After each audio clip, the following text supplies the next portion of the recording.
As we head into this new year, do you feel overwhelmed and tired from taking care of the whole world and feeling guilty if you put yourself first? Boy, do I know that feeling.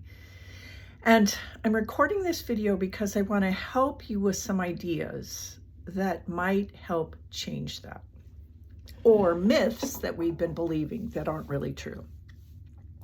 And I'm going to be working off of some notes. So if you see my eyes moving around, it's not because I've lost my mind. It's because I'm trying to focus. So the question is, how do I put myself first and embody who I was born to be? Because we wear so many hats: mother, wife, daughter, sister, cousin, teacher, worker, whatever. But I want to talk about, why does it feel so hard to put ourselves first? Well, the reason putting yourself first feels uncomfortable is not because you're selfish. It's because you were rewarded for disappearing. So, as a kid, as the oldest child, I got a lot of kudos for taking care of my siblings. You learned that being loved meant being useful. So you took care of people. You got a lot of attention for that. Safety came from being needed. So we felt safe in our environment when we were useful. I felt safe in my environment when I was doing something to help my family, my mother, my siblings, the people in the neighborhood. There's a reward for me in that. So now when I think about choosing myself, my body tightens. I feel resistance. I feel doubt. And that's not a mindset problem. That's a nervous system problem. Our bodies remember what it feels like to take care of the world. And it felt good. So putting yourself first doesn't mean we abandon everybody else. It's not an extreme. We don't do one or the other. We do both. We can take care of ourselves and we can care for others. It means abandoning the version of who you learned to be to survive by shrinking. So we made ourselves smaller in order to make others bigger so that we could be applauded for our faithfulness, for our generosity, for our heart. When you put yourself first, you're not becoming someone new. You're coming back to who you were born to be, before the roles and before the expectations. So we were each born with a purpose, and part of that purpose are the hats that we've worn. But that's not our only purpose. So let me keep going. So think about being in a grocery store. You're looking for something on the shelf. Maybe it's almond butter or your favorite tea. You don't see it at first. So your mind says, oh, it's not there. They're sold out. I better stop looking. But what happens is if you begin to move something around, you move something away, you move something aside, and you look again, you find what you were looking for.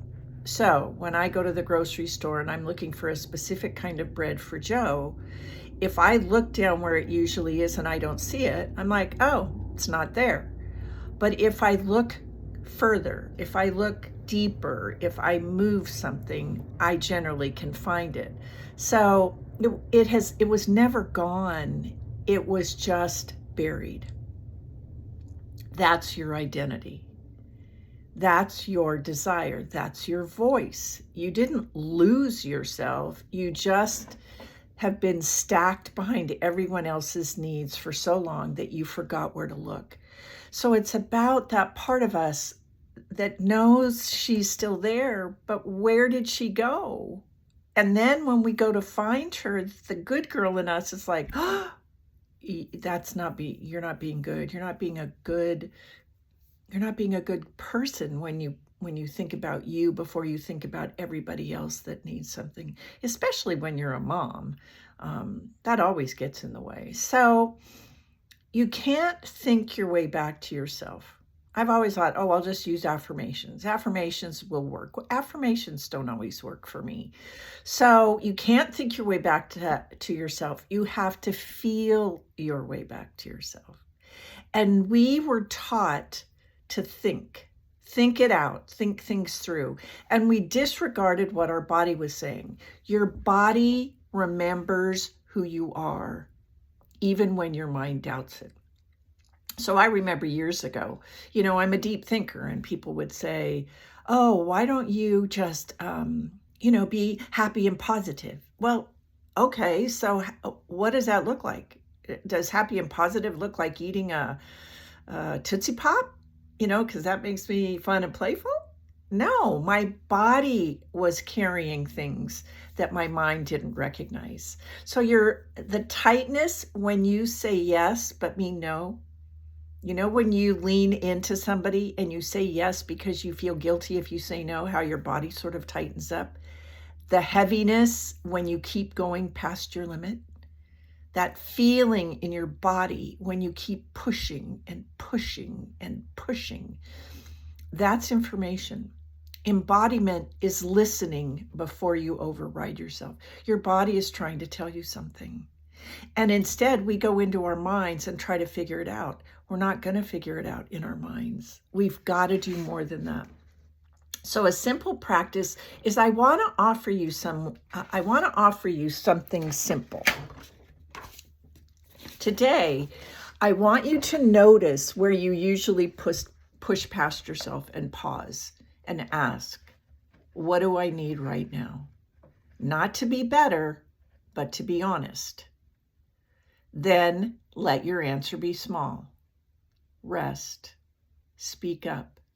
Say no. Breathe. Putting yourself first doesn't start with big decisions. It starts with micro truths. It's not about changing your whole life in one day. It's about listening. It's about listening to when your body says, this is not a safe place, or what they just said doesn't feel good to me, or recognizing when you want to say no and how your body is saying, uh-oh, you better say yes. You need to be good. You've got to get this right. The work I guide women through is not becoming someone else, but shedding who they were taught to be.